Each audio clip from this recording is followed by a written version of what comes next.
Hello and welcome to the news script. हाल ही में भारत ने यूएनजीए में रूस के खिलाफ लाए गए एक प्रस्ताव पर रूस का साथ न देते हुए इस प्रस्ताव के समर्थन में वोट किया। इसके बाद दुनिया भर में भारत के इस कदम की चर्चा होने लगी।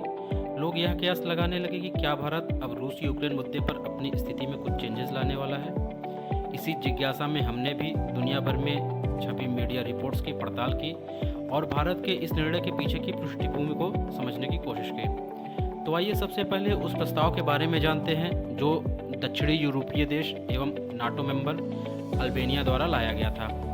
हम इस बात को भी समझने की कोशिश करेंगे कि इस प्रस्ताव की वह कौन सी बात थी जिसे लेकर भारत ने रूस के तर्कों को दरकिनार करते हुए इस प्रस्ताव के समर्थन में वोट किया।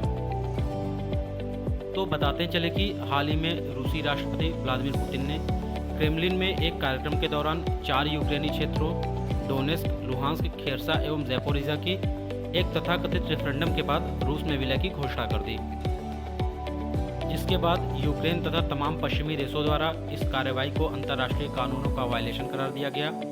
उन्होंने रूस के इस कदम की आलोचना करने के लिए संयुक्त राष्ट्र सुरक्षा परिषद में एक ड्राफ्ट रिजोल्यूशन लाया।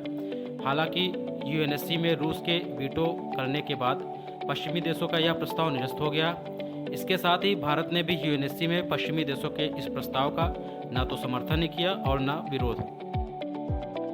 यूएनएससी में प्रस्ताव निरस्त होने के बाद पश्चिमी देशों द्वारा रूस के विलय की इस कार्रवाई पर चर्चा करवाने के लिए यूएनजीए में प्रस्ताव लाने का फैसला लिया गया। यूएनजीए संयुक्त राष्ट्र की सबसे बड़ी सभा है। इसमें 193 सदस्य देश हैं। सभी देशों के वोटिंग राइट्स एक समान है। यहाँ पर किसी भी देश के पास कोई वीटो पावर नहीं है। पश्चिमी देशों के इस निर्णय ने रूस को बैकफुट पर ला दिया, क्योंकि रूस को यह मालूम था कि यूएनजीए में पश्चिमी देशों के इस प्रस्ताव को एक बड़ा समर्थन मिल सकता है, जिससे रूस अंतर्राष्ट्रीय स्तर पर एकदम अलग थलग पड़ सकता है।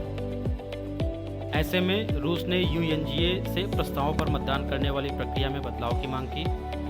यूएनजीए में रूस के यूक्रेनी क्षेत्रों के विलय के कार्रवाई पर चर्चा करवाने के लिए लाए जाने वाले प्रस्ताव पर रूस ने गुप्त तरीके से मतदान करवाने की मांग की।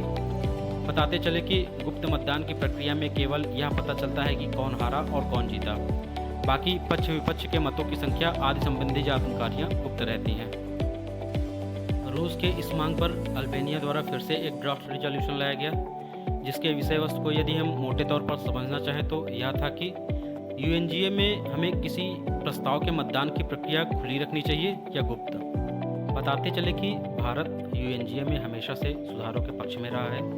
इसके साथ ही भारत यूएनजीए में प्रस्तावों पर वोटिंग की परंपरागत प्रक्रिया का समर्थक रहा है। भारत का मानना है कि खुले मतदान की प्रक्रिया पारदर्शी एवं निष्पक्ष होती है। अतः भारत के द्वारा रूस के तर्कों को दरकिनार करते हुए अल्बानिया द्वारा लाए गए प्रस्ताव के समर्थन में मतदान किया गया। तो अब हम रूस यूक्रेन संघर्ष पर भारत की स्थिति के बारे में जान लेते हैं। बताते चले कि रूस के यूक्रेनी क्षेत्रों के विलय की कार्रवाई पर यूएनजीए में चर्चा के लिए जो ड्राफ्ट रिजोल्यूशन लाया गया था, भारत ने उस ड्राफ्ट रिजोल्यूशन पर मतदान की प्रक्रिया से खुद को दूर रखा। हालांकि यह ड्राफ्ट रिजोल्यूशन 143-5 के भारी समर्थन से यूएनजीए में पास हो गया, अर्थात इस रिजोल्यूशन के पक्ष में 143 मत तथा विपक्ष में 5 मत पड़े।